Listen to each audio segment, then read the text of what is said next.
कीड़ा के रूप में हमें रखिएगा, लेकिन बशर्ते ये पूरे विश्व में सारे भाई बहन के बीच में यह संवाद आ जाए कि शिव मेरे गुरु, यह अलख जग जाए। वो महादेव से साहब ने कहा। और हम आप क्या कर रहे हैं? अपने अपने टोले में, मोहल्ले में कहीं भी जाते हैं तो कहते हैं क्या, फलना गुरु भाई क्या बोला, आइए ना विचार करिए। कल परसों की भी घटना हुआ ही है, सारे लोग को पता होगा, नहीं तो कुछ गुरु बहन लोग आई है उनको पता है।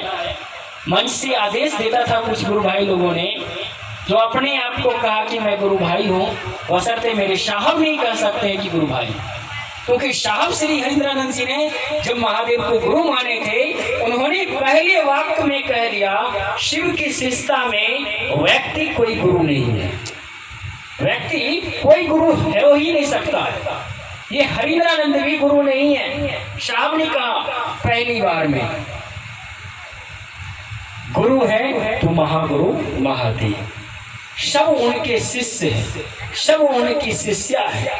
चाहे वो 1 घंटा के शिव के शिष्य हो, चाहे वो 10 साल के शिव के शिष्य हो, सब साहब के कलेजे की टुकड़ा है।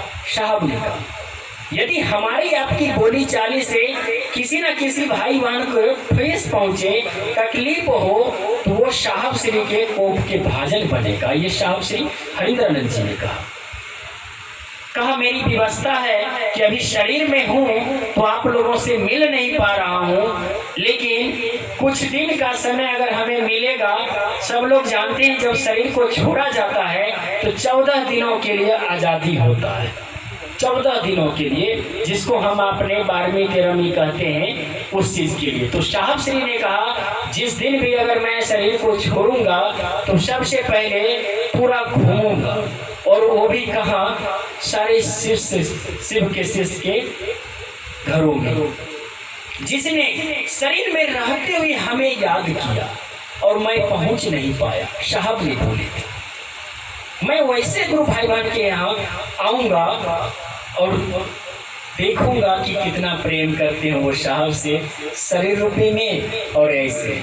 और इसका परिणाम भी है भाई बहन, आज हमारे आपके घरों में भी वो साहब की रोम रोम में, जर्रे जर्रे में साहब की वाणी से ऐसा अनुभूत होता है कि मेरे साहब वाक्य में है। ऐसा फीलिंग नहीं होता था जब शरीर में थे। तो साहब ने कहा था मेरी व्यवस्था है, क्या करें, जब आज़ादी होगा तो सारी जगह घूमने की प्रयास करेंगे। साहब ने आज शरीर को छोड़ते हुए भी हर एक शिव के शिष्य के अंदर है। वो शिष्य जब थोड़ी सी भी उस मनसा में रहेगा ना, तभी अने अपना दिमाग अगर चलाने की प्रयास करेंगे तो फिर वो साहब ने कहा था चौथा सूत्र हो जाएगा। और चौथा सूत्र का परिणाम क्या होता है सब लोग जानते हैं, न देखने लायक न बचिएगा, न दिखाने लायक बचिएगा।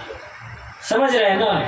एगो दर्पण होता है, शीशा, हम आपको चोट लग जाता है मुंह में या सिर में कहीं भी, तो शीशा के पास देखने के लिए चले जाते हैं तो पता चलता है कि यहाँ पे चोट लगा है। लेकिन जब वो महादेव की दंड पड़ता है, महादेव के जब सजा का, साहब बोले ना मेरे विरोध जो भी चलेगा वो मेरे कोप का भाजन बनेगा, साहब ने कहा। लेकिन हम आप भी जैसे ही चौथा सूत्र में घुसना प्रारंभ करेंगे तो साहब श्री के जरूर भाजन बनेंगे, क्योंकि साहब ने 3 सूत्र दिए हैं। पहले में अपने गुरु शिव से दया मांगना है कि हे शिव आप मेरे गुरु हैं, मैं आपका शिष्य हूँ, सरकार थोड़ी सी दया कर दे कि आपका दिया हुआ कुछ काम हो जाए ये पापी शरीर से। दूसरा में गुरु आदेशित कर्म है, जो भैया ने बताया बेगूसराय की धरती पे साहब को मिला।